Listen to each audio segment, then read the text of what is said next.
What's going on, MMA fans? Come to you with another video, and this time I am trying to ask you questions because I need some opinions. Whenever I have those kind of thoughts going through my mind, I thought I would come in and share them with you and see what you guys think. So now, here's what I've been thinking of. Is it possible for MMA to survive or to thrive with the UFC alone? Don't we need a little bit of competition out there? Obviously, when I say you with the UFC alone, you know what I mean. I mean, there is the PFL out there, there's one championship and other smaller organizations out there, there's a Bannockle, there are other options out there. But as far as true competition, true MMA, when we talk about that, we're really thinking about the UFC right now. That's what I mean, nobody thinks too much.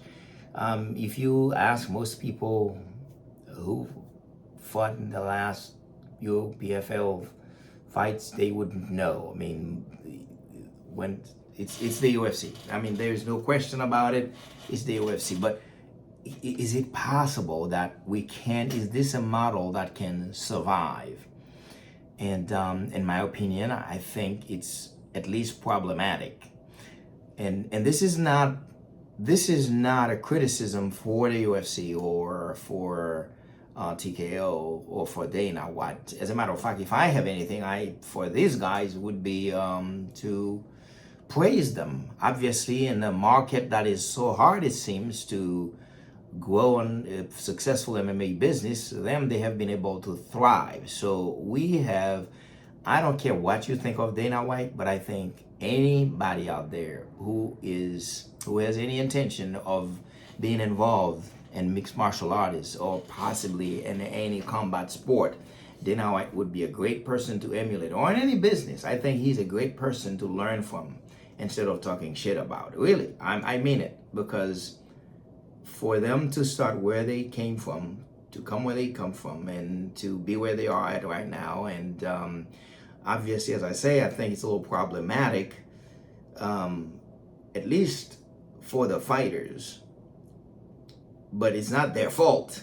It's not their fault. They can only run their business. They cannot go out there, run other people's business, or even give advice to other people. I guess I would assume if someone is running an MMA organizations and they want to have a sit down with Dana White, it seems to me that he's the kind of guy that probably would sit with them and listen and, and ask for his opinion if they asked. But if they don't ask him, I think the guy is busy enough with his own stuff to worry about what other people are doing. So it's not his job to make sure that those other organizations survive. So his is surviving.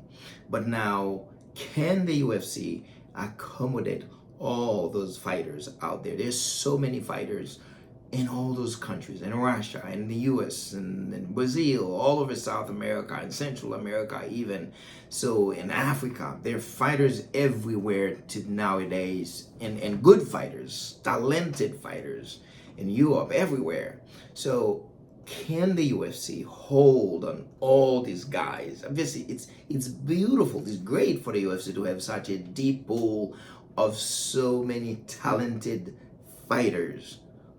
However, over the years, we have had people in general complaining about people who think the UFC isn't paying enough, or we even have a couple of lawsuits about fighters who left the UFC but become disgruntled. They didn't feel like they were treated fair enough. This is not here or there. I'm not here to make any judgment on those. Obviously, I feel like people sign contracts, and you sign a contract, and if you accept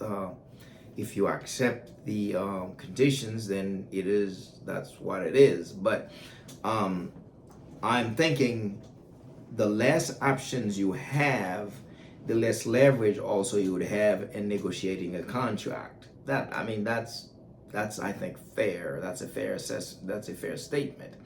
And because of that, I'm thinking now, because we only pretty much have just the UFC, all those other organizations are barely hanging on there. And because I noticed that every fighter wants to come to the UFC, whether you like it or not, whether you say UFC are not paying enough. But I think that may not be the case because everybody wants to come to the UFC. Obviously, maybe for the visibility, but listen, at the end of the day, it really doesn't matter whether it's for your direct pay from the UFC or whether it's for visibility, maybe to provide you with other opportunities. It all boils down to the same thing, right? Because financially you think one way or another you can do better in the UFC, and that's why everybody wants to come to the UFC. So there is nothing really we can blame the UFC for. They are doing what they're supposed to do. They're doing an awesome job. So we don't know why those organizations cannot survive when the UFC is thriving.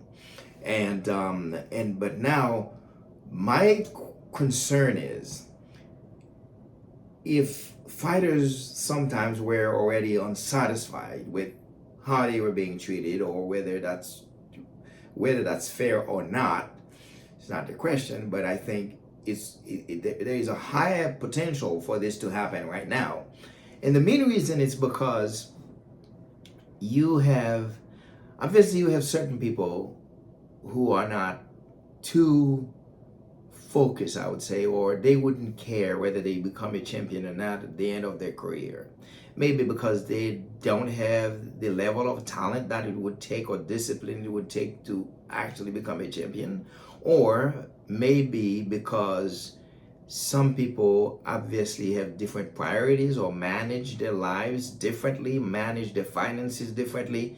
And some people, even if they never became a champion, still are capable of making enough money, enough of making their career successful enough to where when they retire, they don't become disgruntled. They don't feel that they were being taken advantage of.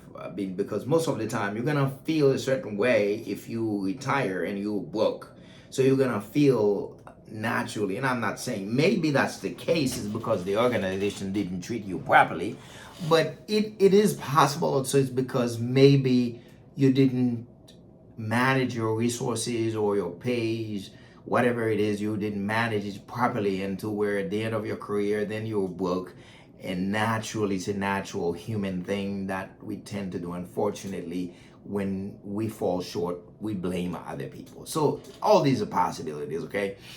But now, if you look at the UFC, in every single division right now, you have at least 3-4 guys at the top that if they were at any other organizations, they would have been the champion there. They would have been. You look at somebody like Patchy Mix. He pretty much came into the UFC as a champion, and he just lost to number 8. Now, it is possible that number 8 was just a matter of him fighting, the number 2 or number 3 guys to be next in line for the title. That's a possibility. So it is possible that Patchy Mix naturally lost to a guy who is way more skillful than he is. Now, I must admit, I have watched Patchy Mix fought in Bellator. The guy is good. I mean, he's is a really skillful fighter. But then if he truly lost to the number 8 guy in the UFC, that's a different story. So that means he has to climb his way back. I mean, he's gonna have to fix certain things in his skills and try to bring himself up to the top 5 to be able to get a title shot. We don't know how long that would take. And as I say, I mean, almost every division is the same story. And one of the most, I would say, most glorious example is Nasruddin Imavov. I don't know if you know who he is, but he's in the middleweight division. He's fighting Caio Borralho this weekend. This guy is as good as they come. And if you ask me, he should have fought for the belt 3 fights ago. But he keeps fighting other challengers. And there's not even a guarantee, I would say, that he is next in line for the title shot. I mean, at first, it was said that this fight is for title elimination. Now, the last time I heard Dana White answer that question, and I'm not quoting him directly, but the way I understood it, it was more something kind of like in between this fight this weekend between Bohalo and Imavov, and the fight that will be in Canada between De Ridder and Anthony Hernandez. At least that was what I took from what Dana answered. Maybe I'm wrong, but I think that's the way I understood it. So that means it's not 100% guarantee that Imavov would be next for the title. Look, I mean, if I were Imavov and I'm not getting the next title shot after I beat I think I'm saying it properly. I don't care if I knock him out spectacularly, or if I choke him out, or if it's a 5-round boring doozy. I wouldn't care. As long as I beat him, I would expect to fight for the title next. And if I don't, I would move to another organization. Now, the problem is, what organization? There is no other place to go.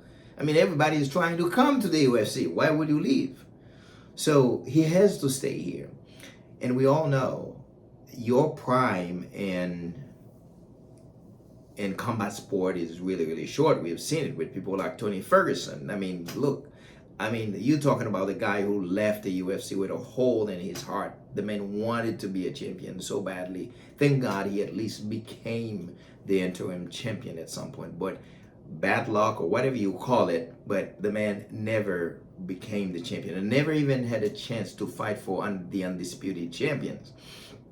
And when you look at it, there's so many fighters, you can see stuff like this happen. I mean, somebody like Nasruddin Imavov, because there is a day you're gonna lose. Everybody's gonna lose someday. You know, it's just a matter of time. You run into a guy, and then the next thing you know, you got knocked out, and you lose your next fight. You lose the next fight, and the next thing you know, you're in the same role as Tony Ferguson was. By the way, you know, shout out to Tony Ferguson for resuscitating his career this past weekend with his win in his first boxing fight. But yeah, so to me that's a problem. And if you're talking about the potential of fighters becoming disgruntled after they retire, this is really a perfect setting for stuff like this to happen. Again, as I said, not everybody is going to manage the career the same way. And for some people, it doesn't matter, even if they would be okay financially. But some people are so competitive, it's for them, if they never win, or at least fight, because I mean, if they fight for the championship belt, they would know, okay, I fought for the belt, I just lost. But if they never had the opportunity, because they keep fighting contenders after contenders until somebody beat them, they will never feel okay with that for the rest of almost their lives. I mean, some people will carry that for a long time. And you can see how people can become disgruntled. And if you mix that up with being broke, I mean, that's a bad recipe, you know, bad taste somebody would leave the sport with in their mouth. And again, this is not, absolutely not anything to do with the UFC. It's not the UFC's responsibility to build other MMA organizations out there and to make them successful. But I think it's a fair question to ask, and it's a fair situation to watch how it is unfolding. And I hope, and I would think even the UFC would be in favor of having, as I say, something of the caliber of Bellator, or at least better out there, one or two who could at least, you know, like if you release somebody, or if somebody felt things weren't going good and they could go somewhere and become champion, do something better, and they wouldn't have to retire being disgruntled. But anyways, this is all my rant. I just wanted to ask these questions. I just wanted to share my opinion. I would like to know what you think. So please go to the comment section. Let me know what you think. And if you don't mind, I would truly appreciate it if you could subscribe to my channel, if you could share this video, and like. I would appreciate it. Until I see you again, peace out.